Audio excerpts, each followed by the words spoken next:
방금 들으신 노래는 10여 년 전 가수 조용필 씨가 불렀던 간양록이라는 제목의 노래입니다. 아마 기억하시는 분들이 적지 않을 겁니다. 그러나 이 노래가 바로 임진왜란때 끌려간 조선인 포로들의 애끓는 심경을 담은 노래라는 사실은 잘 알려져 있지 않습니다. 임진왜란 때 끌려간 10만 조선인 포로들, 우리는 지난주 이들 가운데 상당수가 노예로 팔려나갔다는 사실을 확인했습니다. 자, 이 조선인 노예들은 어디서 어떤 삶을 살아나갔을까요? 우선 지난주 방송됐던 내용을 잠시 돌이켜보면서 그 후를 추적해봅니다. 임진왜란 당시 일본으로 끌려간 유학자 강항의 포로 얘기 간양록에서 우리는 얼마나 많은 조선인들이 포로로 끌려갔고 얼마나 비참한 대우를 받았는지를 엿볼 수 있다. 대개 우리나라 학자들이 볼 적에는 10만 명 내라고 어림잡고들 있는 셈입니다. 일본인들은 왜 그처럼 많은 포로들을 끌고 갔을까? 우리는 임진왜란 때 15만 외병들이 출병했던 나고야 성터에서 작은 단서를 발견할 수 있었다. 조선의 세공인과 제복녀를 진상하라. 이 포로 사냥은 히데요시의 명령에 의해 조직적으로 자행된 것이었다. 하지만 일본 내에서 발견할 수 있었던 조선인의 흔적은 도공들의 흔적뿐. 그러나 도공은 10만 조선인 포로의 극히 일부에 불과한 것이었다. 그렇다면 10만 조선인 포로들이 일본 땅까지 끌려가야 했던 까닭은 무엇일까? 그 이유를 발견할 수 있었던 것은 우스키시에 있는 안양사라는 절이었다.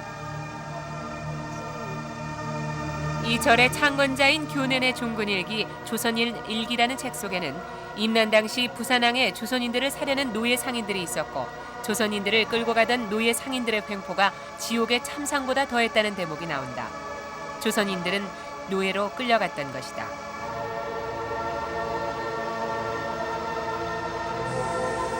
그 조선인들이 팔렸던 곳은 일본의 국제무역항 나가사키였다.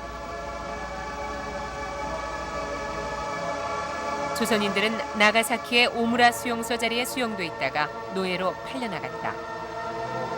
그들을 사갔던 건 포르투갈의 노예 상인들.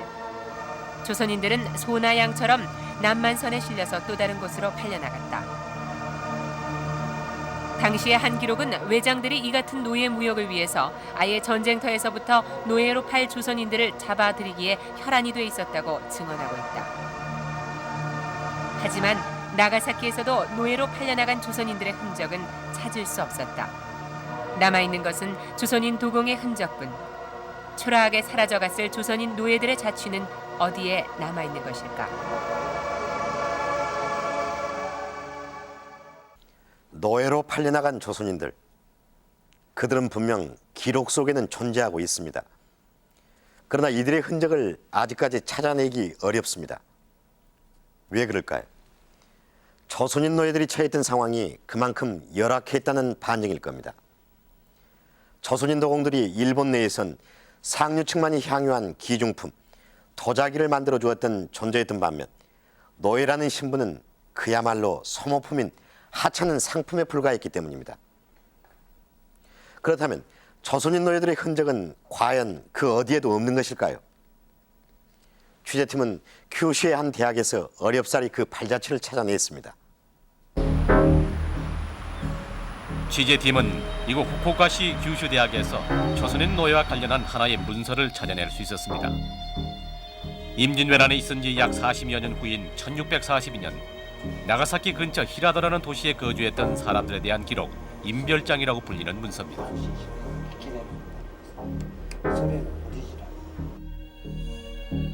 임별장이란 히라도 거주자들의 출생지와 나이, 현재 거주 상태, 종교 등 개인적 상황을 기록하던 일종의 호적과 같은 것입니다. 1642년경 히라도 거주자의 수는 약 200여 명, 그 속에는 많은 조선인이 포함되어 있었습니다. 寛永19年ですから1642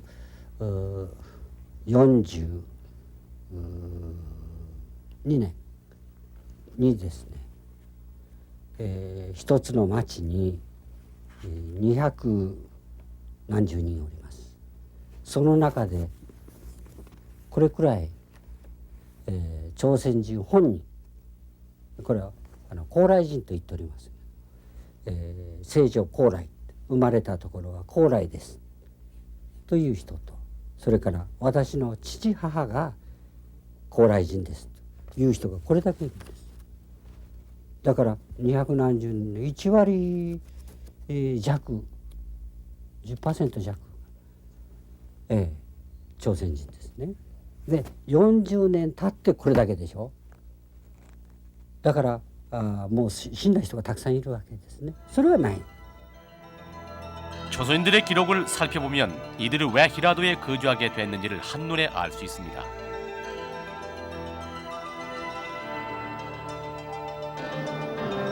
인별장에 나타나 있는 조선인 1세는 모두 9명입니다. 그들이 나가사키로 온 시기는 임진정유 양난이 있은 직후 1592년부터 1599년에 이르는 시기입니다. 9명의 조선 사람 중에서 남자는 딱 1명, 나머지는 모두 여자고 나가사키로 들어올 당시의 나이는 10세 전후였습니다. 나가사키로 끌려온 조선인들은 대부분 어린 나이에 부녀자였다는 사실을 확인할 수 있습니다.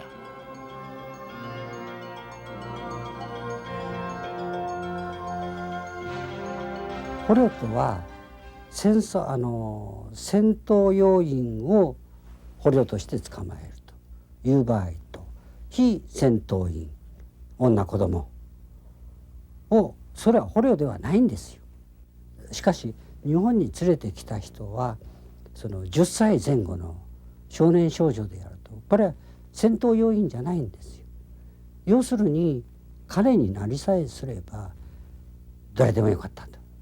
おそらく年取った人は金にならないから、それはのけて働きて、あるいはもうすぐ働き手になるというような人を連れてきたわけですから、これは捕虜ではない。 결국 이들은 노예로 일본 땅에 끌려왔던 것입니다. 이 중에서 취재팀은 드디어 마카오로 팔려갔던 조선인의 기록을 발견할 수 있었습니다. 1642년 당시 53살이었던 가와사키야라는 여성입니다. 16年に、すなわち長崎に参り、すなわち天川へマカオへ売り渡され、そしてマカオでキリシタンにまかりなり、ところが元那2年、これちょうど5年なんですが、元那2年に北区塚祭り、長崎に帰ってきた。つまりこの売り渡されっていうのは永久売買ではなくて5年間の年季奉公。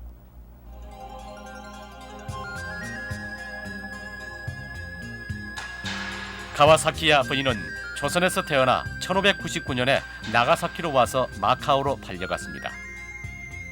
그리고 5년 뒤인 1604년 다시 나가사키로 돌아와서 같은 조선 사람인 가와사키야와 결혼했던 것입니다.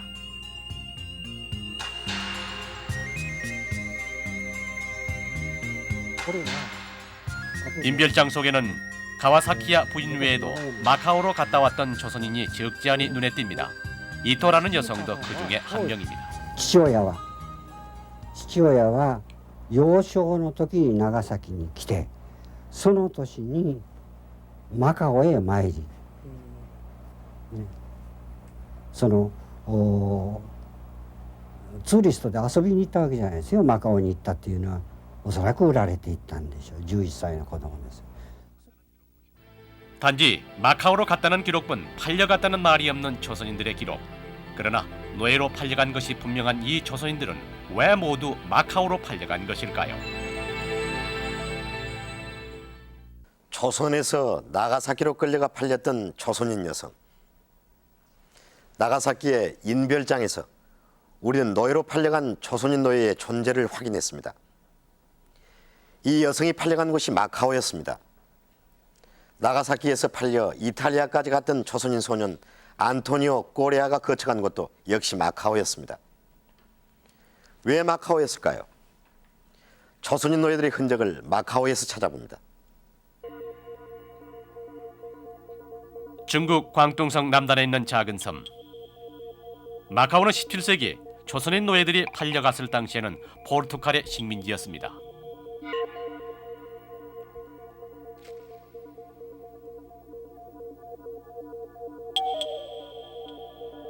1587년 청나라와 포르투갈의 조약으로 포르투갈의 식민지가 된 마카오는 그 이후에 포르투갈과 중국의 유일한 교역지로서 또한 서양의 대아시아 진출을 위한 동방무역 거점으로서 번창해 왔습니다. 그때 마카오에서 이루어진 무역의 주요 교역품이 바로 곧 노예였습니다. 일본에서 노예로 팔린 조선인들은 대부분 이 마카오를 거쳐갔던 것입니다. 마카오는 무역의 거점이었을 뿐만 아니라 포교의 중심이기도 했습니다. 1575년 마카오 강구가 생긴 이래 예수교 선교사들은 마카오를 거점으로 일본과 중국 등의 천주교를 포교하고 있었습니다. 그런 이유로 마카오로 팔려온 조선인 노예 중에는 천주교에 귀의하는 사람들이 많았습니다. 마카오에 있는 성바오로 성당에는 그렇게 살다 죽어간 일본인과 조선인 노예들이 묻혀 있습니다. 그 수는 모두 250여 명. 지금도 이곳에는 그 노예들의 유골이 보관돼 있습니다. 노예로 팔려와 가족도 없이 쓸쓸하고 고단한 삶을 이어갔던 노예들. 그들은 그렇게 구원을 받았는지도 모릅니다.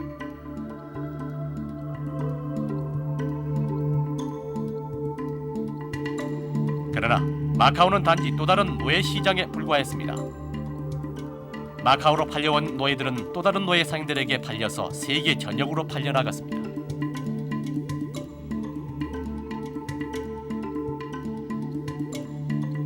어떤 기록은 일본인 노예들은 멀리 남비까지도 팔려갔다고 말합니다. 포르투갈의 세력, 포르투갈 노예 상인들의 발길이 닿는 곳이면 어디든 노예들도 함께 팔려갔던 것입니다.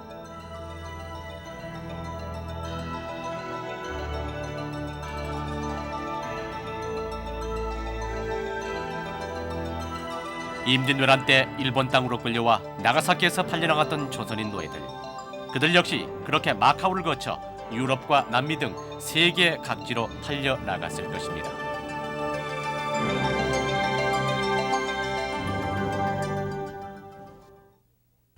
마카오와 고아에서 우리는 조선인들이 세계 노예 무역권에 강제 편입됐다는 사실을 확인했습니다. 바로 임진왜란을 통해서 말입니다.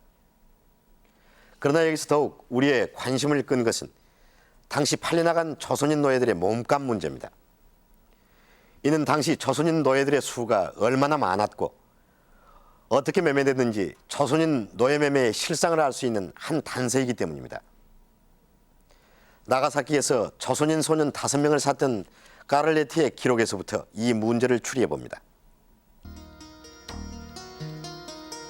카를레티는 자신의 책 동서인도 항해기에서 조선인 소년 5명을 12스큐도에 샀다고 기록하고 있습니다.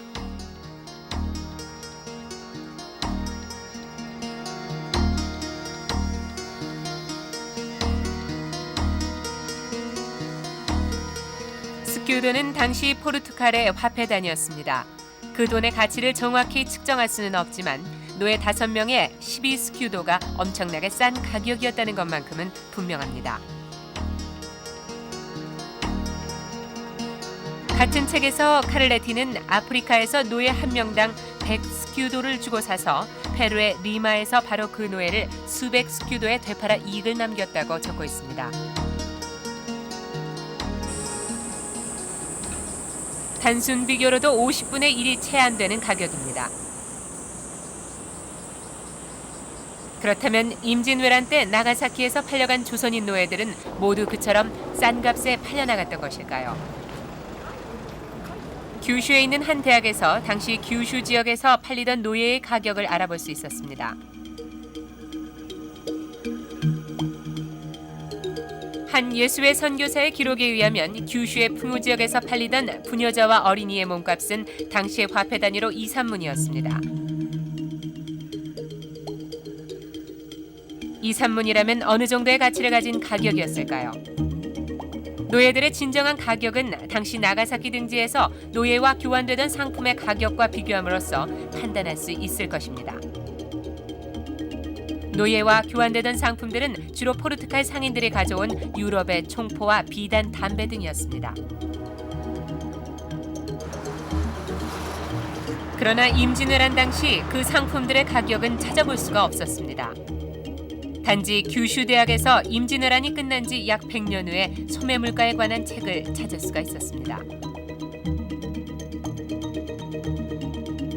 100년의 시차는 있을지라도 물가가 큰 폭으로 변하지 않았다는 가정하에 가격을 비교해봤습니다. 1693년 나가사키에서 총포 한정의 가격은 120.2문, 쌀 한 석의 10문이었습니다. 그에 반해서 1600년경 부녀자와 어린이의 노예 가격은 2, 3문, 여자 노예 60명을 팔아야 겨우 총포 한정을 살 수 있었던 것입니다. 그것은 세계 노예 시장의 가격뿐 아니라 당시의 동아시아나 일본 내에서의 노예 가격에 비해서도 엄청나게 싼 가격이었습니다.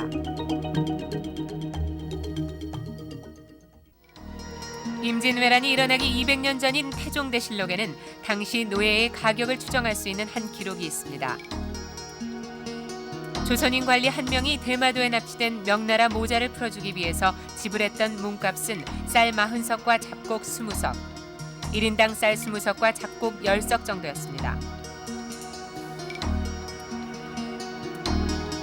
그것을 화폐 단위로 환산을 해보면 200년 후 규슈에서 팔린 부녀자의 몸값보다 100배나 비싼 가격입니다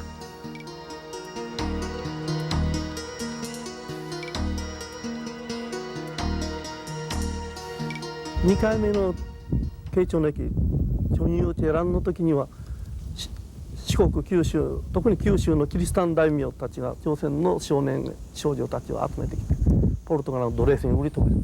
その数ははっきりした数はわからないけれどもイエズス会、そのリスボンにある記録等を見るとですね奴隷の数があまりにも多くて、価格が急に落ちてしまった。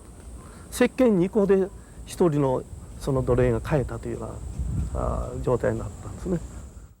노예 5, 60명의 총 한 자루. 조선인 노예들은 이렇게 헐값에 팔려나갔습니다. 조선인 노예 수가 얼마나 많았든지 노예 시장 가격이 폭락할 정도였습니다. 그러나 10만 포로들이 모두 일본 밖으로 팔려나갔던 건 아닙니다. 일본 내에 그대로 남았던 조선인들도 적지 않았습니다. 이들이 어떻게 살아나갔는지 우선 간양록의 저자 강항의 행적을 쫓아가 봅니다.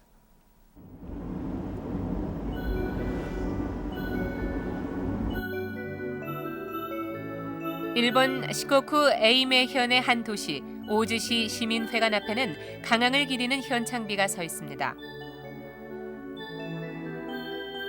일본 주작의 아버지 강항. 한글과 일본어로 된 비문은 지난 92년 강항의 고향인 영광군과 오즈시가 공동으로 만들었습니다. 강항의 업적이 이처럼 널리 알려지게 된 데에는 한 일본인의 헌신적인 노력이 숨어 있었습니다. 전 오즈시청 호적과 직원이었던 무라카미 씨입니다. 그는 강항을 만나면서 아예 시청을 그만두고 20년째 강항 연구에 몰두하고 있습니다. 그가 강항 연구에 몰두하고 있는 것은 강항이 일본의 주작을 전래한 은인이기 때문입니다.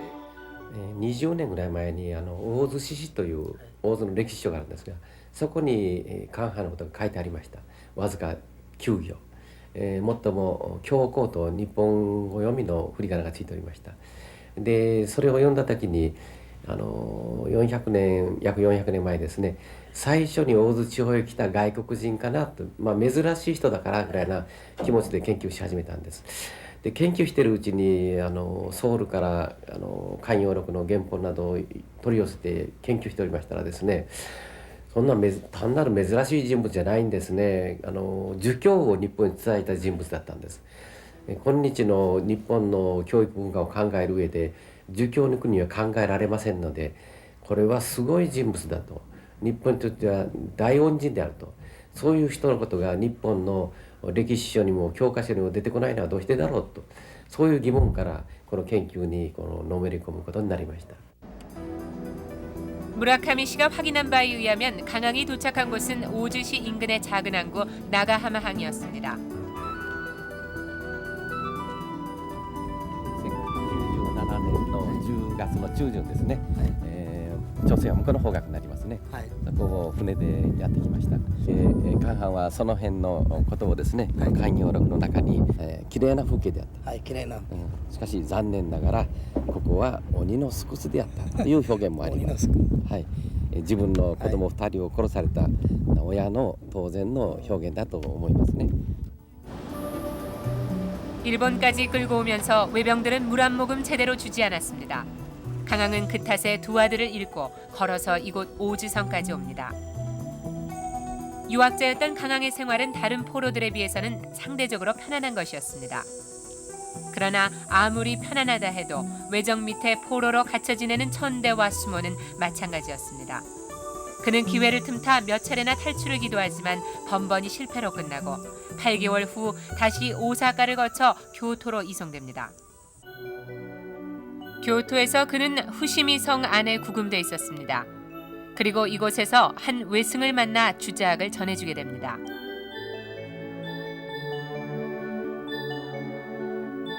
강항에게 주작을 전수받은 후지하라 세이카는 후일 승복을 벗고 스스로 유학자라 칭하며 일본 내에 주작을 널리 전파합니다.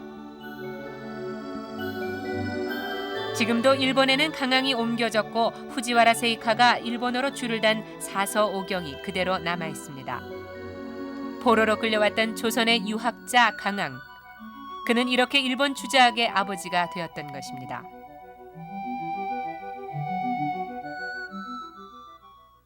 그러나 강항처럼 일본인들의 대접을 받으며 이름을 남길 수 있었던 조선인들은 극히 일부였을 겁니다. 일본인들의 필요에 부합했던 몇몇 지식인들과 도공들에 국한된 얘기일 겁니다. 오히려 우리는 강항의 기록인 간양록을 통해서 일본 내에서 비참한 생활을 했던 나머지 포로들의 심경을 짐작할 수 있습니다. 강항이 나가하마에서 걸어서 도착했던 시고쿠 에이메현의 오즈성. 그곳에는 이미 천여 명의 조선인 포로가 살고 있었습니다. 강항은 간양록에서 그곳에서 만난 조선인 동포들의 모습을 기록하고 있습니다. 임진왜란 당시 잡혀와서 이미 5년 정도를 일본에서 살고 있는 조선인 포로들. 그들은 이미 일본인으로 동화돼 있었습니다.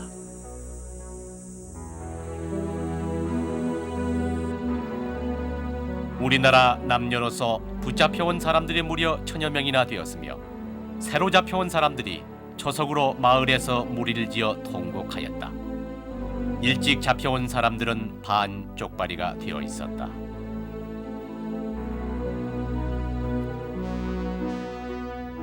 오지성에 살고 있는 포로들은 일본인들에게 팔려온 노예의 신세였습니다. 일본으로 끌려온 10만 명 조선인 포로들, 그중 일부는 이처럼 일본 내 각지로 팔려나갔던 것입니다. 連れられてきた人は大部分は農民ですよ。農業奴隷ですわ。で、日本の耕地の開拓、そういうようなところで働かされる。女性は家内労働、あるいは売り払うというようなことでしょうね。国内で。だから非常にまず奴隷的な生活を送ったのが圧倒的な人々はそうであったと。しかしなんとか食わなければいけない。だから、東京をやってみたり縫い物をやってみたり、あるいは体を売ったり、いろんなことがあったでしょうけれども、総じて言えば奴隷的な生活を余儀なくされたと私は思います。 돌아갈 길도 막히고 살아갈 길도 막막했던 조선인 포로들. 그들은 어찌했든 일본 땅에서 살아나가기 위해 절반은 외인이 돼야 했던 것입니다.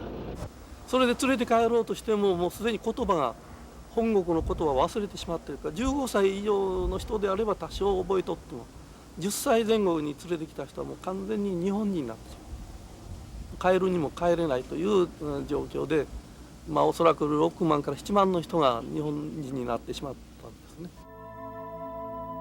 나가사키 히라도의 거주지에 대한 기록 인별장에서도 그와 같은 사실을 확인할 수 있었습니다.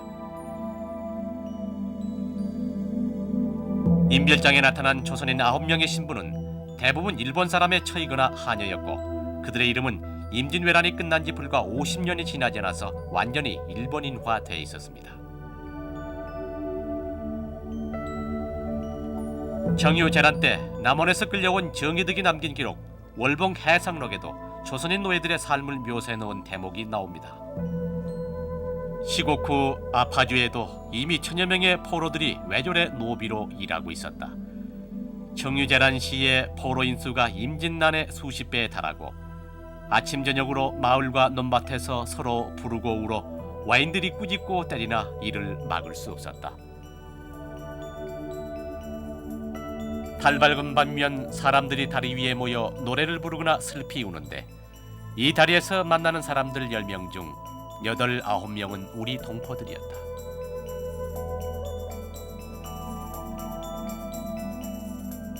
그로부터 수십여 년이 지난 후에도 일본의 조선인들이 노예로 힘들게 살고 있다는 기록이 나옵니다.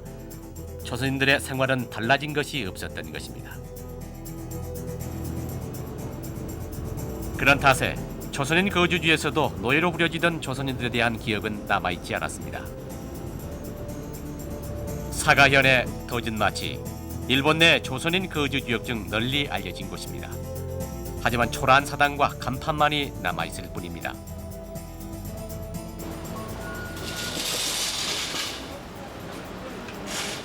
이곳에 살았던 수많은 조선인 노예들은 이름 한자 조선인이라는 사실조차도 남기지 못한 채 사라져버렸습니다.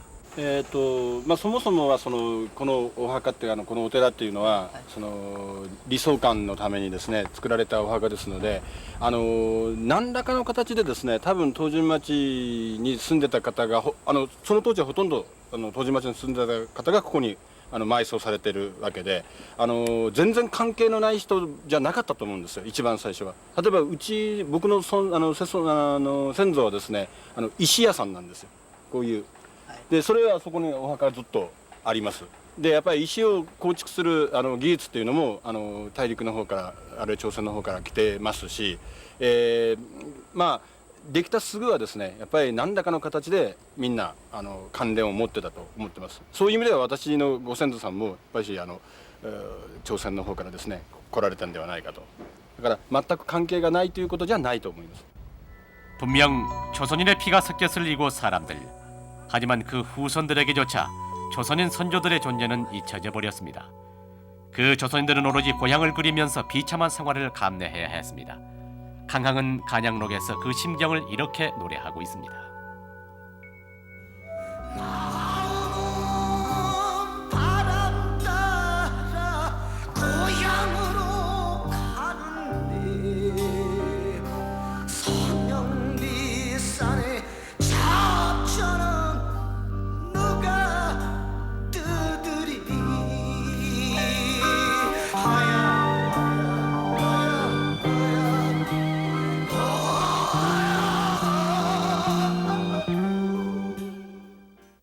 꿈도 물결에 쌓여 오도 가도 못하네. 날른 배를 타면 돌아가 그대에게 묵으리. 일본에 끌려간 우리 선조들은 이렇게 고국을 그리워하며 한많은 세월을 보냈습니다. 비단 이 같은 기록이 아니더라도 적국인 일본 땅에 끌려간 조선인들의 생활이 고단하기 이를 데 없었으리라는 건 능히 짐작할 만합니다. 조선인 가운데는 특히 천주교 신자가 많았습니다. 이 조선인 신자들은 일본의 천주교 바케시에 순교에서 성인으로 이름을 남기기까지 했습니다. 당시의 국제무역항 나가사키에는 많은 조선인들이 살고 있었습니다.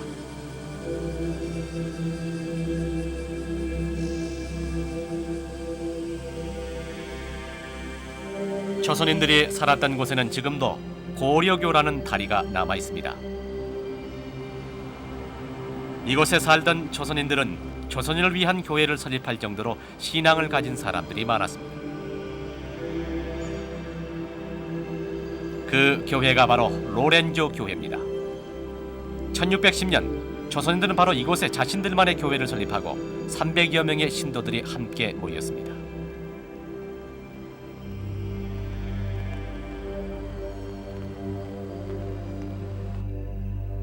선교사의 기록에 따르면 나가사키 전체에 신앙 가진 조선인 포로들의 수는 무려 2천여 명.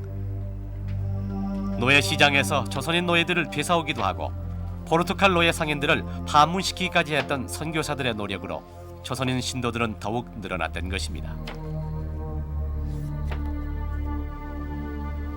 하지만 1611년 히데요시의 뒤를 이어서 정권을 잡은 도쿠가와 이에야스가 처참한 천주교 박해를 시작하면서 조선인 신도들에게는 다시 한번 순환의 시기가 닥칩니다.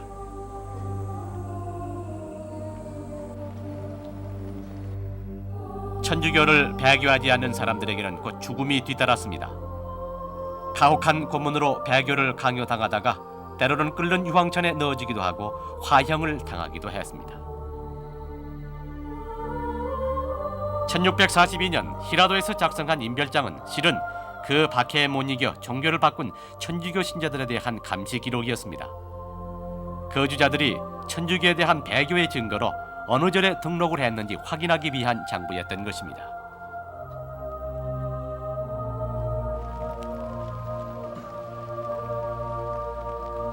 그러나 그런 박해 속에서도 신앙을 지키며 순교해간 사람들이 있었습니다. 나가사키에 있는 26성인 기념관은 그렇게 숨져간 천주교 교도들 26명의 신앙을 기려 건립된 곳입니다. 천주교 박해 때 끝까지 신앙을 버리지 않고 낙도로 유배당했던 오타 주리아는 지금까지 일본 사람들의 추앙을 받고 있는 조선인 신도입니다. 조선인 신도 중에는 오타 주리아처럼 신앙을 지키다 죽어간 사람들의 수가 특별히 많았습니다. 그 이유는 무엇이었을까요? 1614年、徳川家康は宣教師を追い出す。宣教師は潜伏する、隠れる。その時、信者になった韓国人は大分宣教師の協力者になる。その理由で割合に多い韓国人が殉教者になった。キリスト信者になったら非常にいい信者。なぜですか？貧しい人です。財産がない。家族もないです。ですから自由です。失うところがない。そうだったら喜んで全てを捧げていく。 지금 26성인 기념관에 모셔져 있는 26명의 성인들 중에는 이름은 일본인이지만 분명 조선인인 성인 3명이 포함되어 있습니다. 바오로와 루드비 그리고 레오. 그들은 노예로 끌려와서 비참하게 숨져갔던 조선인 포로들의 삶을 말없이 증언하고 있습니다.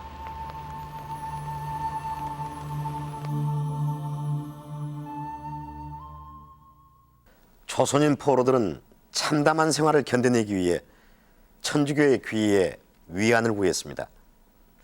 포로들의 생활이 그만큼 어렵고 고단했다는 증거입니다.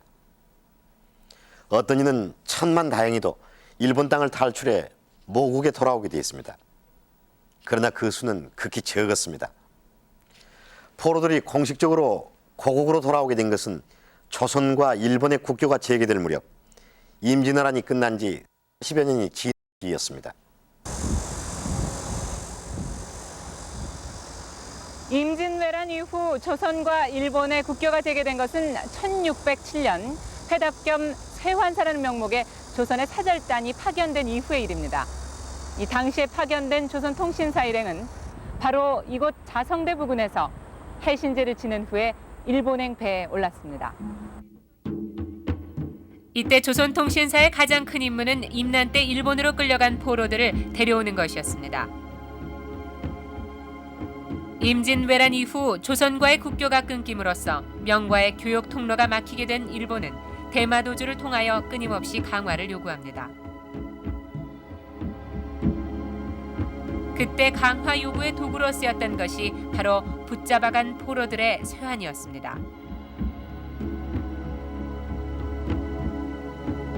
일본의 끈질긴 요구와 국교 재개가 국익을 가져올 것이라는 판단하에 조선 정부는 1607년 결국 사절단을 보내게 됩니다. 그때 일본에 보낸 조선 국왕의 친서는 두 나라의 수호의 조건으로 아국 생명, 즉 조선인 포로들의 완전한 쇠환을 요구하고 있습니다.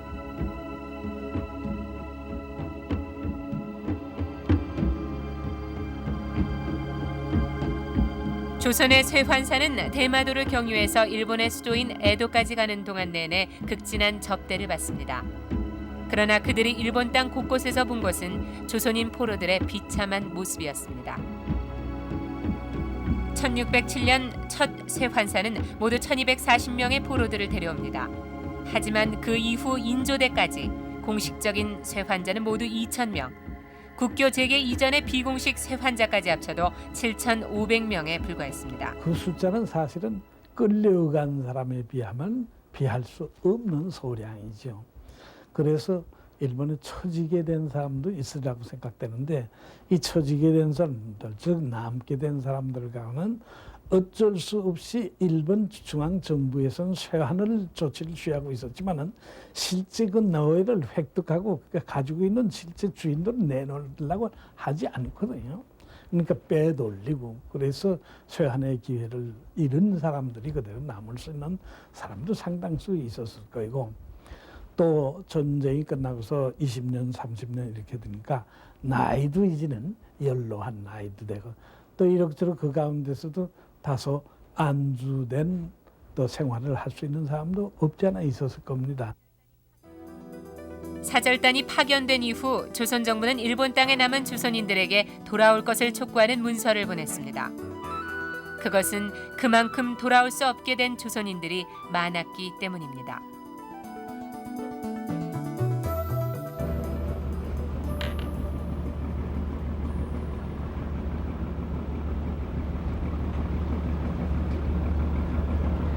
지금으로부터 400여 년 전 임진왜란 당시 이 부산포 앞바다를 통해서 우리 선조 10만여 명이 일본으로 끌려갔습니다.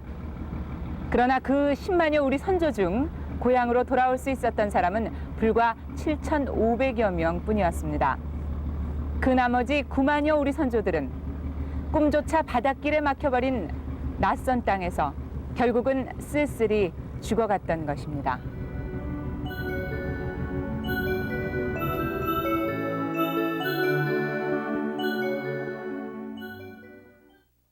돌아온 사람이건 돌아오지 못한 사람이건 임진왜란 때 끌려간 10만여 우리 선조들의 존재는 거의 잊혀져 왔습니다. 일본 땅에서는 박해에 못 이겨 동화돼서 그 흔적을 찾을 수 없고 고국인 우리나라에서는 부끄러운 역사라고 해서 이들에 대한 기억을 아예 지워버리려 했습니다. 이 선조들의 존재가 잊혀지면서 400년 전 우리가 겪었던 임진왜란의 많은 모습도 가려져 버리고 말았습니다. 지금까지 우리에게 임진왜란은 외적이 우리의 국토를 유린했던 침략 전쟁이었습니다.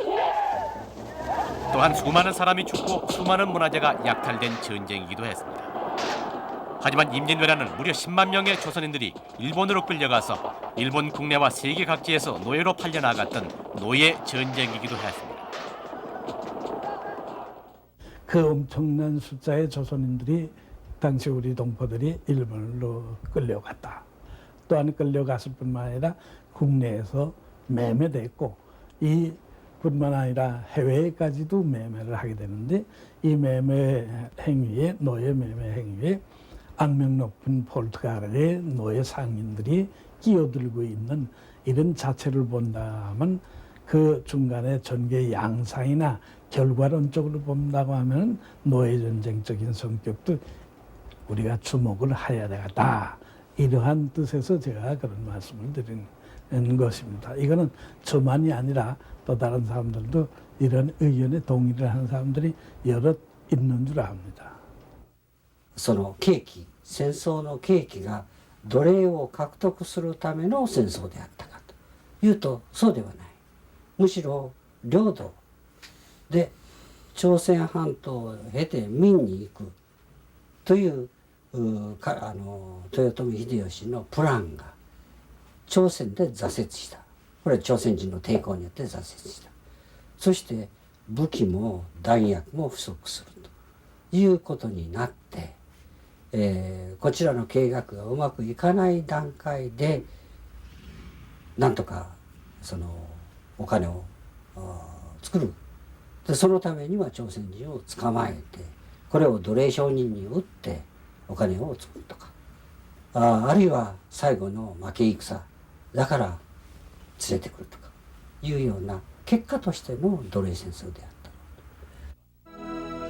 지금까지도 일본 땅에는 일본으로 끌려와서 노예로 팔려간 조선인의 흔적이 남아 있습니다.